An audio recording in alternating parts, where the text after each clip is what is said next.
नमस्कार दोस्तों, स्वागत है आपका मेरे एक नए वीडियो में। आशा करता हूँ आप सब बहुत अच्छे होंगे और डेली लाइफ में बहुत अच्छे कर रहे होंगे। आज का हमारा टॉपिक है मणिपुर।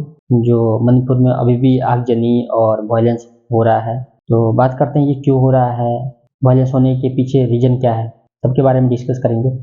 और आप तक जितने भी इम्पोर्टेंट इन्फॉर्मेशन है पहुँचाऊँगा मैं, तो बने रहिए लास्ट तक। बेसिकली मणिपुर में 3 कम्युनिटी रहती है, Maiti, Naga and cookie.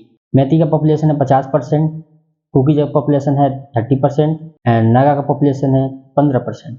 Maiti community पूरे मणिपुर एरिया के 10% हिस्से इम्फाल वैली में रहते हैं। कुकी एंड नागा कम्युनिटी मणिपुर के 90% एरिया में रहते हैं, जो कि हिल एरिया है। जो नागा कम्युनिटी है वो नागालैंड एंड मणिपुर के बॉर्डर एरिया में रहते हैं और वो हमेशा सरकार से डिमांड करते हैं कि उन्हें नागालैंड में शामिल कर दिया जाए, जिसका कुकीज एंड मैती कम्युनिटी विरोध करते हैं। और वहीं पे जो कुकी कम्युनिटी है वो अपने लिए कुकी लैंड का डिमांड करते हैं और वो बोलते हैं कि इम्फाल वैली को छोड़कर जितने भी लैंड में कुकी रहते हैं उसको कुकी लैंड एक सेपरेट स्टेट घोषित कर दिया जाए। और यहीं से स्टार्ट होता है एक दूसरे के बीच झड़प, लड़ाई, वायलेंस, राइट्स, जो कुछ भी कहें, क्योंकि मैती कम्युनिटी नहीं चाहती है कि ऐसा हो, क्योंकि मैती कम्युनिटी मणिपुर के मूल निवासी हैं। वो तब से हैं जब इंडिया में मणिपुर शामिल नहीं हुआ था। और कुकी जो है वो म्यांमार से लगातार इलीगली माइग्रेट होकर मणिपुर में रह रहे हैं। पहले इतना ज़्यादा नहीं थे, अब बहुत ज़्यादा हो गए हैं, क्योंकि वो मणिपुर और बांग्लादेश से माइग्रेट होकर इंडिया में आ रहे हैं इलीगली। और उसके साथ ही वो ड्रग्स की खेती करते हैं मणिपुर में और हथियार सप्लाई करते हैं, जिसका मैती कम्युनिटी लगातार विरोध करती आ रही है।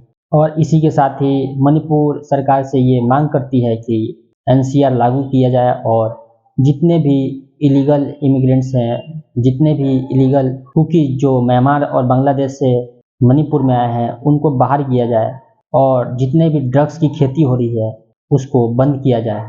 बेसिकली एक पप्पी नाम का प्लांट होता है जिसकी मणिपुर में बहुत बड़े स्तर पे खेती होती है और वो सारी खेती कुकीज करते हैं, क्योंकि वही हिल एरिया में रहते हैं, और नागा करते हैं।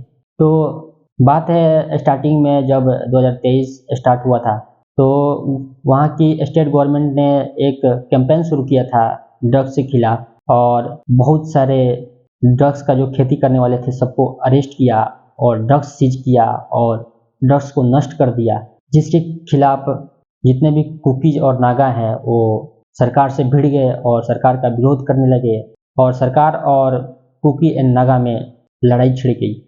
क्योंकि अभी जो गवर्नमेंट है वो बीजेपी की गवर्नमेंट है स्टेट गवर्नमेंट में, तो जब से बीजेपी का गवर्नमेंट बना था इसने काफ़ी हद तक काबू कर लिया था ड्रग्स और इलीगल एक्टिविटी पे, जिसके बाद कुकी एंड नागा नाराज होकर, या यूं कहे तो उनका व्यापार ठप हो गया था, उसके कारण वो इलीगल एक्टिविटी में और ज़्यादा बढ़ चढ़ कर हिस्सा लेने लगे और सरकार के खिलाफ वार छेड़ दिया। और जितने भी वो सरकार के खिलाफ जो वार छेड़े हुए हैं उनके लीडर म्यांमार और बांग्लादेश में बैठे हुए हैं, जो एक मिलिटेंसी ग्रुप चलाते हैं और चाइना के सहारे, चाइना से म्यांमार के रास्ते और बांग्लादेश के रास्ते मणिपुर में हथियार पहुंचाते हैं मिलिटेंट्स को। तो अब बात करते हैं कि मैती वर्सेस फिर कुकी क्यों है, सरकार वर्सेस कुकी होना चाहिए। एक्चुअली जब 1949 के पहले मणिपुर जब इंडिया में शामिल नहीं हुआ था, उसके पहले मैती कम्युनिटी जो है वो एसटी कैटेगरी में आती थी और नागा एंड कुकी वो भी आते थे, जितने भी थे।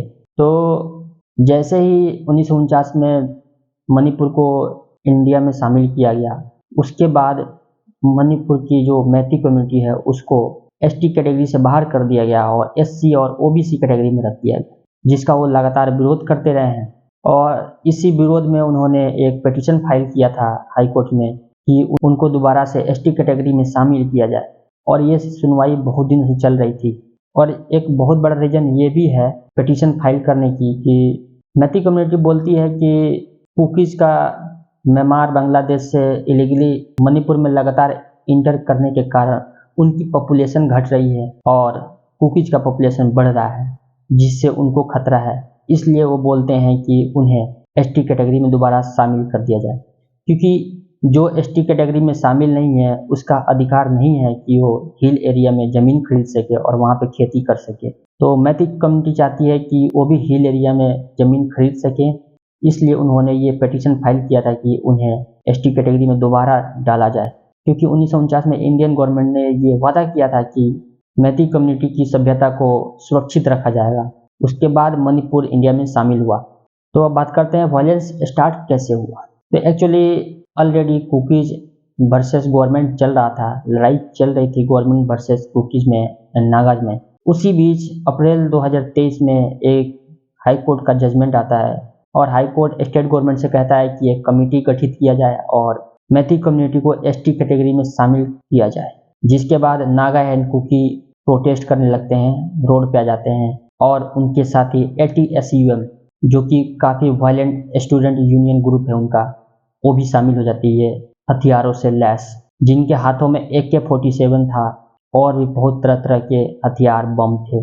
और उसके एक दिन बाद ही मैती कम्युनिटी के घर पे अटैक किया जाता है और उनके घरों को जलाया जाता है, मंदिरों पे हमला किया जाता है।